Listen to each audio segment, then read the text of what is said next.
Hello అండి, అందరికీ నమస్తే. నేను మీ మహాలక్ష్మి. అందరూ ఎలా ఉన్నారండి? నేనైతే చాలా బాగున్నాను. మీరందరూ కూడా బాగుండాలని మనస్ఫూర్తిగా కోరుకుంటున్నానండి. ఇవాళ వీడియోలో నేను మీతో ఏం షేర్ చేస్తున్నాను అంటే, పిల్లలు స్కూల్కి వెళ్ళిపోయిన దగ్గర నుంచి ఇంట్లో నేను ఏమేం పనులు చేసుకుంటాను, నా డే ఎలా ఉంటుంది అనేది ఈరోజు నేను మీతో షేర్ చేస్తున్నాను. చాలామంది అనుకుంటూ ఉంటారు, పిల్లలు పొద్దున్నే వెళ్ళిపోయిన తర్వాత ఇంకా పనే ఉంటుంది, ఇంట్లోనే ఉండడం కదా, ఖాళీగానే ఉండడం కదా అనుకుంటారు. లేదండి, వాళ్ళు వెళ్ళేంత వరకు ఒక వర్క్ ఉంటుంది, వాళ్ళు వెళ్ళిన తర్వాత కూడా ఇంకా చాలా వర్క్ ఉంటుంది. ఇంకో విషయం అండి, ఎవరికైనా మన వీడియోస్ నచ్చుతున్నాయి అని అంటే ఒక చిన్న లైక్ ఇవ్వండి.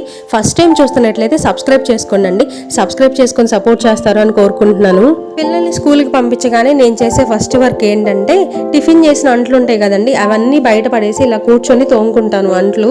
నాకు కిచెన్లో షింక్ లేదండి, కిచెన్ పక్కన ఉంది. అక్కడ నుంచొని చిన్న సందులాగా ఉండిద్ది, ఆ సందులో నుంచొని తోముకోవడం కంటే ఇలా అన్ని చక్కగా బయట వేసుకొని తోముకోవడం నాకు నచ్చిద్ది అనమాట. ఈజీగా ఉండిద్ది ఇలానే, అందుకని ఇలానే తోముకుంటాను. మీతో చెప్పాను కదండి, చైత్రాను మా ఆయన అస్సలు నిద్రలేవరు పొద్దున్నే. నాకు ఈ పనులన్నీ ఆగిపోవడానికి కూడా వాళ్ళే కారణం అనమాట. వాళ్ళు కానీ నిద్ర లేచారనుకోండి, పొద్దున్నే అందరూ లేస్తారు కాబట్టి లేవగానే ఈ దుప్పట్లు, ఈ పక్క ఎదిలించుకోవడం, ఈ పనులన్నీ చేసేసుకుంటా. వాళ్ళు లేవరు కాబట్టి నాకు ఈ పనులు లేట్ అవుతాయి అనమాట. పిల్లల్ని స్కూల్కి పంపించిన తర్వాత ఇవన్నీ దులిపేసుకొని నీట్గా సర్దేసుకుంటాను, దుప్పట్లన్నీ మడత పెట్టుకుంటాను. 2-3 రోజుల నుంచి బాగా వర్షం పడుతుందండి, బట్టలు కూడా ఆరట్లేదు అసలు. వర్షం పడితే వాతావరణం బాగుంటుంది, చల్లగా ఉంటుంది, చక్కగా పీస్ఫుల్గా ఉండిద్ది. కాకపోతే ఒక్క తలకాయ నొప్పల్ల ఈ బట్టలు ఆరవండి. మామూలుగా రోజువారీ వేసుకునే డ్రెస్సులు అయితే ఆరకపోయినా ఏం కాదు, ఒకటి కాకపోతే ఇంకొకటి ఉంటాయి కదా అనుకోవచ్చు. కాకపోతే స్కూల్ యూనిఫామ్ ఆరలేదనుకోండి చాలా ఇబ్బంది అయిపోతుంది. కొత్తగా వీళ్ళకి ఫైన్ కూడా వేస్తున్నారు యూనిఫామ్ వేసుకెళ్ళకపోతే. ఆరకపోవడం ఒకటను, స్మెల్ కూడా వచ్చేస్తున్నాయి. ఇవాళ ఆరేసిన బట్టలు ఆరలేదనుకోండి, తర్వాత రోజుకి స్మెల్ వచ్చేస్తున్నాయి. మళ్ళీ కంఫర్ట్లో వేసుకొని ఆరేసుకోవాల్సి వస్తుంది, డబుల్ పని అవుతుంది. కొంచెం ఈ బట్టలు ఆరేంత వరకు వర్షాలు పడకుండా ఉంటే బాగుండు అని అనుకుంటున్నా. ఒక 2-3 రోజులన్నా ఆగితే చాలు. పిల్లలు ఇంట్లో ఉన్నారు అంటే పిల్లోస్ అన్ని పడేస్తూ ఉంటారండి. ఎక్కడ పిల్లోస్ అక్కడ ఉంటాయి, ఎక్కడ బొమ్మలు అక్కడ ఉంటాయి, వాళ్ళ ఇష్టం అనమాట. అటు ఇటు మార్చేస్తూ ఉంటారు.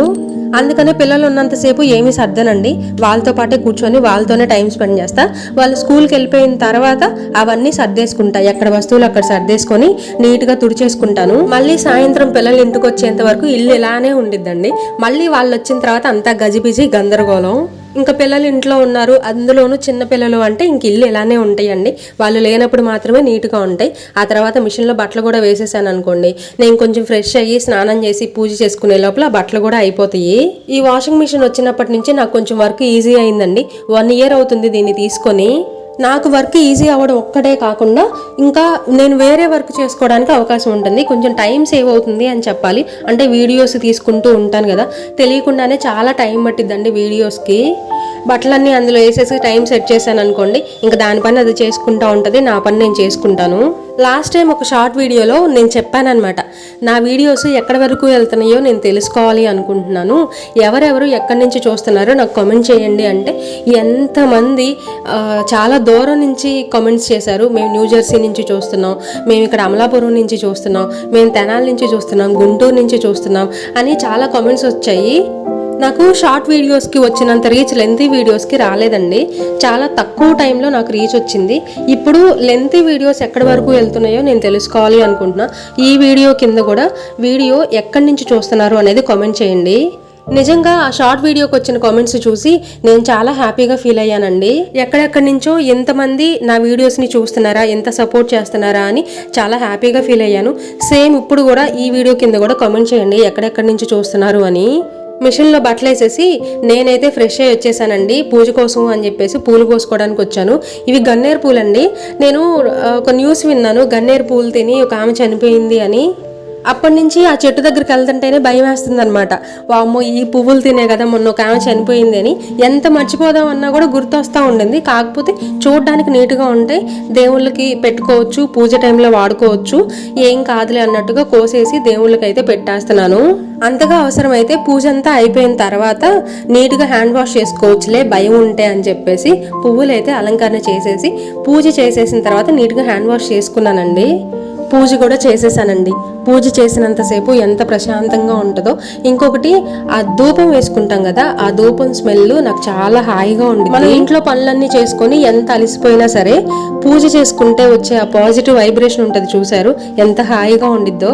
అందుకనే నేను సాధ్యమైనంత వరకు ఇంట్లో ధూపం వేయడానికి ట్రై చేస్తాను. మనం పూజ చెయ్యకపోయినా ఇంట్లో ఎవరు చేసిన పిల్లలు కానీ మా ఆయన కానీ పూజ చేస్తే ధూపం మాత్రం వేయిస్తానండి ఇంట్లో అంతా.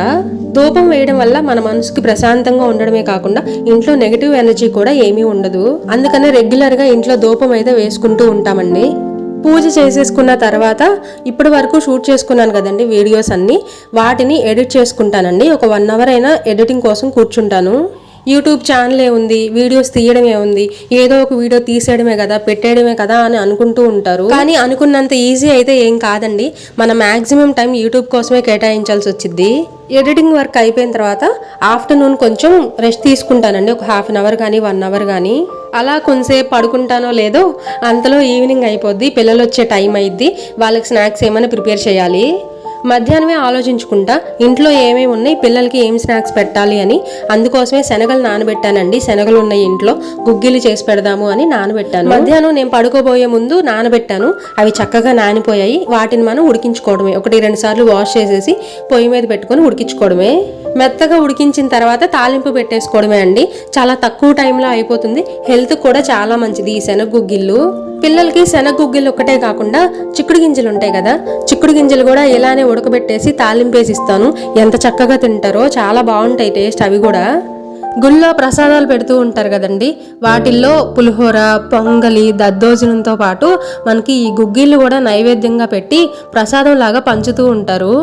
మా ఊళ్ళో అయితే వినాయకుడి పండుగ వచ్చిందంటే చాలు ప్రసాదంగా ఈ గుగ్గిళ్ళు ఎక్కువ పంచుతూ ఉంటారు. పిల్లలు అయితే తెచ్చుకొని తింటూ ఉంటారు. అయిపోయిన తర్వాత మళ్ళీ వెళ్తారు, మళ్ళీ తెచ్చుకుంటారు, మళ్ళీ వెళ్తారు, మళ్ళీ తెచ్చుకుంటారు. అలా 2-3 సార్లు అయినా తెచ్చుకొని తింటూ ఉంటారు ఈ ప్రసాదం గుగ్గిళ్ళు. మనకి శనగలు 2 రకాలు ఉంటాయండి, ఇలా బ్రౌన్ కలర్లో ఉంటాయి, తర్వాత వైట్ కలర్ కూడా ఉంటాయి. హెల్త్కి అయితే ఇవే మంచిది. అందుకనే పిల్లలకి ఎప్పుడు గుగ్గిళ్ళు చేయాలన్నా నేను ఇవే తీసుకొని వచ్చి చేసి పెడుతూ ఉంటాను. గుగ్గిళ్ళు అయితే రెడీ అయిపోయినాయండి. లాస్ట్లో కొంచెం ఉప్పు, కొంచెం కారం కూడా వేసేసి కలిపేసుకోవడమే. ఆయిల్ కొంచెం ఎక్కువైందండి, నేను సరిపోయిద్ది అనుకున్నాను, చూసుకోలేదు, కొంచెం ఎక్కువైంది. స్కూల్ నుంచి పిల్లలు కూడా వచ్చేసారండి. చిద్వి రాగానే ఏమైనా తినేసి ఆడుకోవడానికి వెళ్ళిపోతాడు, వాడు అసలు ఉండడు ఇంట్లో. అయితే నేను ఏం చేస్తానంటే ఆటల్లో బట్టలకి ఏమైనా మట్టి అయిద్దేమో అని చెప్పేసి యూనిఫామ్ షర్ట్ ఇప్పించేస్తాను. ఏదైనా టీషర్ట్ వేసుకొని వెళ్ళరా అని చెప్తాను. ఎందుకంటే స్కూల్ యూనిఫామ్ షర్ట్ చాలా లైట్ కలర్ అండి. అద్దొండి పక్కన చైత్ర వేసుకొని ఉంది చూసారు, అదే అనమాట. చైత్ర ఎలాగూ ఇంట్లోనే ఉండిద్ది నాతో పాటే, అది అసలు బయటకు వెళ్ళదు, దానికి ఫ్రెండ్స్ తక్కువ అనమాట, చిన్నదే కదా అందుకని ఎక్కడికి వెళ్ళదు. చిద్వి మాత్రం ఫ్రెండ్స్తో పాటు ఆడుకోవడానికి వెళ్ళిపోతాడు. వాడికి ఒక గ్యాంగ్ కూడా ఉంది, 2-3 ఫ్రెండ్స్ని ఇంటికి కూడా తీసుకొని వస్తాడు. అందుకనే చైత్రకైతే యూనిఫామ్ ఏమి చేయను, స్నానం చేసేంత వరకు పైన స్కర్ట్ వరకు ఇప్పేసుకొని ఇంక అలా తిరుగుతూ ఉండిద్ది అనమాట స్నానం చేయించేంత వరకు. పిల్లలు స్కూల్కి వెళ్ళిపోయిన తర్వాత మళ్ళీ వాళ్ళు స్కూల్ నుంచి వచ్చేంత వరకు నా డే అయితే ఇలా జరిగిద్ది. ఖాళీగా ఉన్నట్టే ఉంటాను కానీ అస్సలు ఖాళీ ఉండదండి, అటు ఇటు తిరుగుతూనే ఉంటా, ఏదో ఒక వర్క్ చేసుకుంటూనే ఉంటాను. మళ్ళీ ఈవినింగ్ నుంచి నైట్ వరకు ఏదో ఒక వర్క్ ఉంటానే ఉండిద్దండి, ఖాళీ ఏమీ ఉండదు. ఏదో ఒక పని చేస్తూనే ఉంటా, మన పనులు మనం చేసుకోవాలి, తప్పదు కదండి. కాకపోతే ఒక్కో రోజు లేట్ అయింది, ఒక్కో రోజు కొంచెం ముందుగా చేసుకుంటాను, అంతేగాని పనులు అయితే తప్పవండి. ఈ వీడియో మీకు నచ్చితే చిన్న లైక్ ఇవ్వండి, మీరు ఇచ్చే లైక్ ఎప్పుడు వేస్ట్ అవ్వదు.